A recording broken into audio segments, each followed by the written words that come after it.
I think that we are live streaming. Good morning. I'm Jane Frizzell. This is the Riding Lessons channel on YouTube, and the program that I assembled and operate is called Basic Military Riding. Please go to basicmilitaryriding.com to get initially briefed about it and find the links for the first year classes 101 through 105. Today, I am going to show you video footage of lecture 3 from class 10. Wait, lecture 5 from class 103? Yes, lecture 5 from class 103. But I'm going to narrate it today from a different point of view.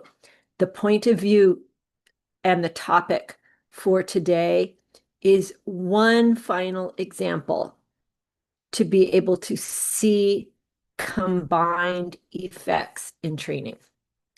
In the training and the riding, the actions that the rider takes and the horse makes, which are transmitted via the natural aids through the rider's body, the natural aids and the actions are all separate, like notes in music.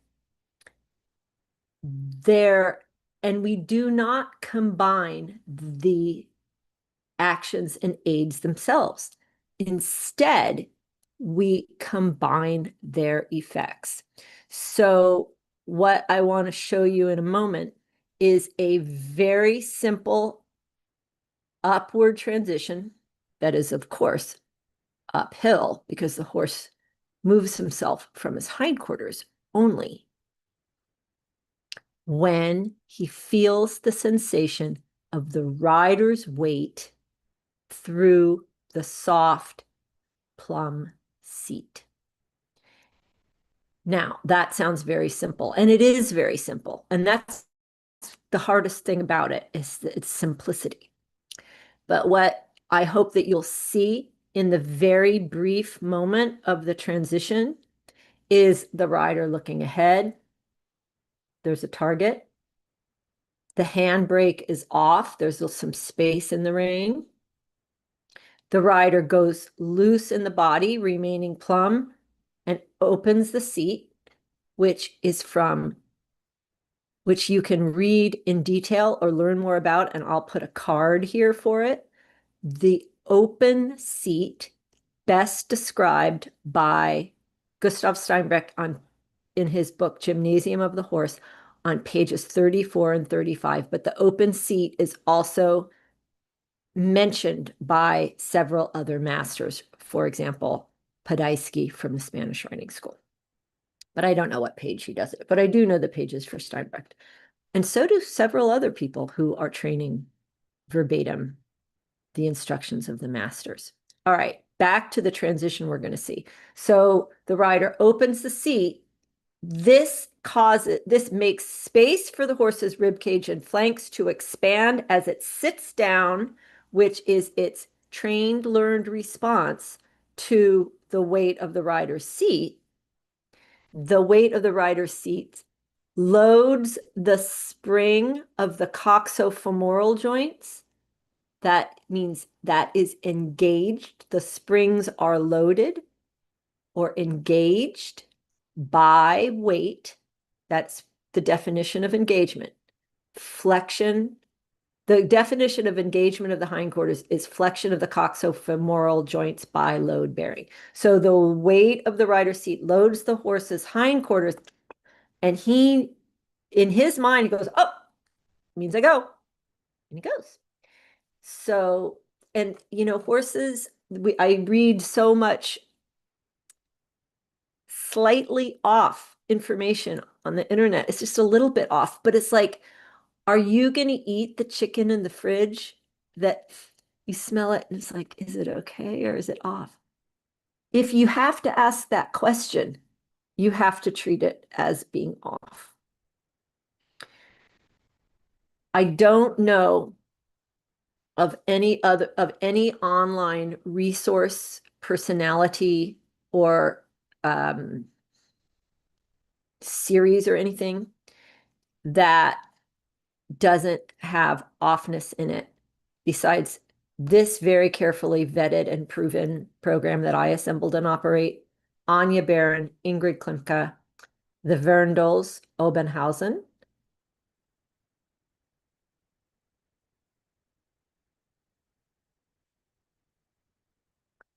I think that might be it.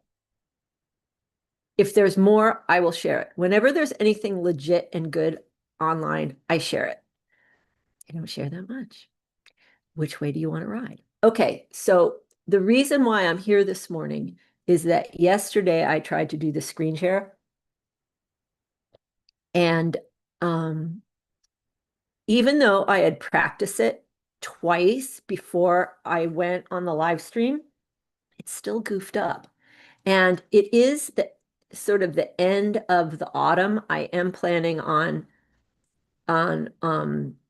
tabling my Wednesday afternoon meetings for I don't know how long, because I need to assemble class 107. It's already written and out, everything's done. The examples, the filming, the horses, blah, blah, blah. But I have to build it and put it together. And since I goofed up the live stream yesterday, it is reasonable for anyone who doesn't know me to conclude that I am a computer spaz and I'm not very good at it. But I thought of something. It does kind of bring up a good point, because I did practice the screen share twice before I goofed it up yesterday. Like within 5 minutes of starting, I had practiced it and it still didn't work. And that can happen with the horses too, which is why our elder masters would recommend to be training 2 levels above what you're competing, to be very prepared. Okay. Announcements. Because I'm going to be not showing up on Wednesdays for a spell, I'm still here, and I will, if I post things, I am going to schedule them for Wednesdays, 3 o'clock. And next Wednesday, I'm going to post the actual lecture that you are just going to see some visual of in a moment. So those of you not in the program can see how some of the lectures go. That'll be next Wednesday. And it's important, and it's a good review for those of you who are in the program. And then the other thing that I need to mention is that all summer long, every week, I posted an online Horse World internet red flag, things to be aware of when you're out and about in the online horse world. And I am going to assemble a red flags finale. I hope I'll get that done by the end of the year. I don't know whether it's going to be a video or an ebook or a PDF. I don't know what it's going to be, but I will make sure that it is announced on Facebook and on Ride Verbatim and here. Okay, now, sorry, I'm in my morning mode, not my afternoon office hours mode. I am going to now attempt the screen share again. Here we go. Oh, you know what? I'll just say this. Okay, I am screen sharing now. I think this might be it. So listen, you're good. I think I just said all the things you're going to see here. It's many actions, and this is very, very slowed down. The rider looks ahead. That is an action. You can't just count on it. You have to actually do it. You have to actually look. Handbrake off. That is an action. It's not like, oh, I'm special, I don't pull. You probably do. Make sure the handbrake's off. Open the seat. That is a definite thing, and it's spelled out in Gymnasium pages 34, 35. And then the forward riding aid, which is from Major Lynn, actually, it's not. a good explanation for it is in the Major's book, page 2. And it's, it's pretty, there's 4 steps just in that, which I'm not going to go into here, but this is a very excellent training resource. And it really is like the workbook for gymnasium. Okay. And I'm going to link up here a card for the seat chapter from Gymnasium. I think it's relevant here. Okay, the forward driving aids applied step by step are spelled out in this book starting page 2. And I call it riding to the front of my blouse or the window panes. All of those things happen, but especially when the rider opens the seat, it makes space for the rib cage and flanks to expand, and it makes a very pure load drop onto the horse's hindquarters, particularly the coxo-femoral joints, and that notifies the horse to giddy up. This is important. Horses should not be taught to step under themselves. Horses should be taught to carry an advance load. So they step under the load or the mass in order to advance it.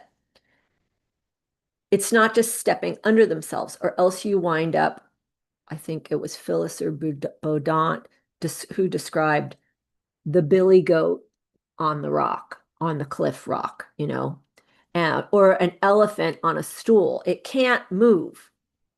Riding's about moving. Okay, I'm going to show you this transition now. Let's see if this works. He follows our decisions. He governs his own momentum by carrying. Here I go. Rider's looking ahead, picking a spot. Hand breaks off demonstrably. Seat is opening. Weight is dropping. Horse activates. Now, one thing we can see in this horse activating is, let me go back.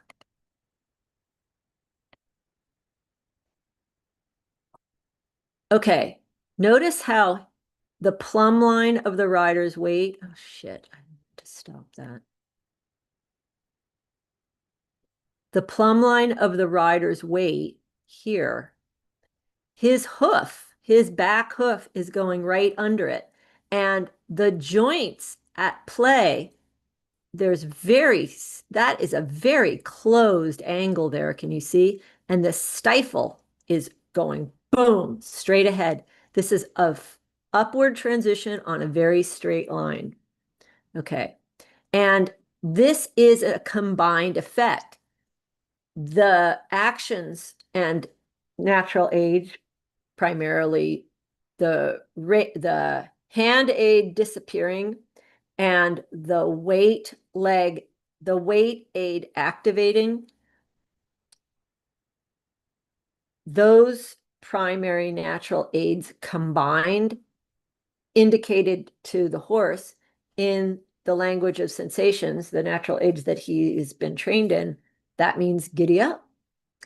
Let me go see if I can find this other little drawing here. All of these other things that you're seeing, okay, here we go, are going to be, I'm going to put the same video next week so you guys can see all these other things I'm talking about. But let's look at this. I drew the angle in of his hindquarters. That angle closes very obviously. And the stifle is going forward. Let me go a little forward again. You will always see the stifle advancing when a horse is using itself well. Okay, here we go. And you will also see, watch him one more time, and then we're going to be done. Watch his tummy muscles too. Watch his stifle. And his tummy muscles should come into play. Well, I guess that didn't show it very well. Let's go back to the very first one. Gosh, I hope this is working, this screen share now. I think it is. Okay. So that's a lot to say. We could talk a lot more about what is just happening in one transition. But here's the deal. Motion is the element of the horse, and all motion starts in the hindquarters. You've got to get the very first transitions of the day starting that clean. Or when you want to start, like let's say you start a shoulder in and he's like, oy wait, oy vey, this is a little hard work. And then you need to use a little bit of forward driving aid. If you haven't made sure it's activating properly at the beginning of the day, the simple go turn stop, you can't solve the more complicated or complex. They're not complicated, but um, the more rapid fire situations if you don't have this underneath pinning, this underneath foundation of understanding between you and him that are always combined effects of very pure, separated, individually trained elements. Okay. And this little thing, these aids, it says equals I carry go. And then I think that says now. I don't know how to, can I move? Yes, it says now. And I was able to move that. I didn't know I could. Oh, look at that. Okay. So have a great Thanksgiving. And I don't know when I'm going to resume Wednesday office hours, but there will be things to see on this channel. And there are probably already a lot of things you haven't seen and should. Happy Thanksgiving.